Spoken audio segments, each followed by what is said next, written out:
अंडमान के जंगलों में घूमते राहुल गांधी का ये वीडियो तो आप सबने देखा होगा और आपको भी लगा होगा कि राहुल गांधी वहां पर्यावरण बचाने गए हैं। लेकिन राहुल गांधी दुर्भाग्य से वो विपक्षी नेता है जिसे भारत की सुरक्षा से अधिक चिंता चीन की है।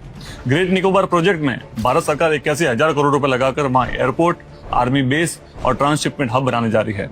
और ये प्रोजेक्ट हमारे देश की सुरक्षा और अर्थव्यवस्था के लिए कितना जरूरी है, एक बार इस एनिमेशन से समझिए। इंडिया का 50 से 60% ट्रांसशिपमेंट कोलंबो पोर्ट के थ्रू होता है।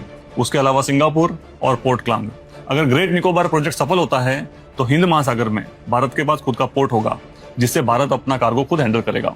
खुद का ट्रांसशिपमेंट हब ना होने के कारण भारत हर साल करीब 2,000 करोड़ रुपए का लॉस करता है। इसके अलावा हर कंटेनर पर एक्स्ट्रा फीस देनी पड़ती है। अगर इन दोनों को मिला ले तो इस पोर्ट के कारण भारत हर साल करीब 5,000 करोड़ रुपए की बचत करेगा। रेवेन्यू के पॉइंट ऑफ व्यू से देखा जाए तो ये पोर्ट स्ट्रेट ऑफ मलक्का के पास होने के कारण एशिया यूरोप शिपिंग रूट का बहुत सारा ट्रैफिक अट्रैक्ट करेगा, जिससे भारत ग्लोबल ट्रेडिंग हब बन सकता है।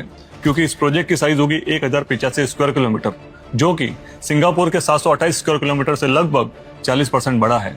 इस प्रोजेक्ट से पोर्ट्स, वेयरहाउसेस, लॉजिस्टिक्स और शिपिंग सर्विसेज सब डेवलप होगा, जिससे लोकल और नेशनल लेवल पर रोजगार पैदा होंगे और इसके साथ ही एफडीआई भी बढ़ेगा।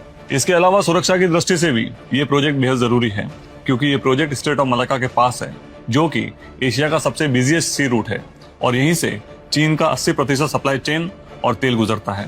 इस आइलैंड के डेवलप होने पर भारत सीधे तरीके से चाइना पर नजर रख सकता है और हिंद महासागर में अपनी स्थिति और मजबूत बना सकता है। आप सोच रहे होंगे कि ग्रेट निकोबार प्रोजेक्ट बनने से तो चीन को खतरा है, तो कांग्रेस और राहुल गांधी क्यों बिलबिलाए हुए हैं।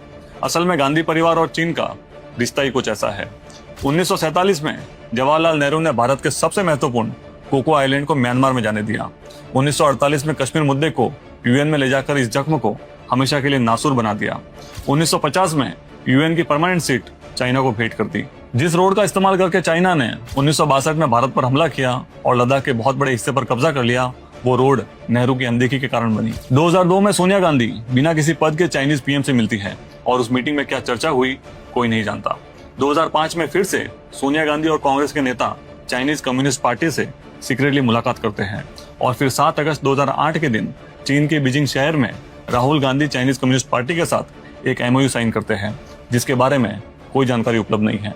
अब आप खुद अंदाजा लगा सकते हैं कि क्यों हर बार देश हित में हो रहे किसी भी प्रोजेक्ट में कांग्रेस सबसे बड़ा रोड़ा बनती है।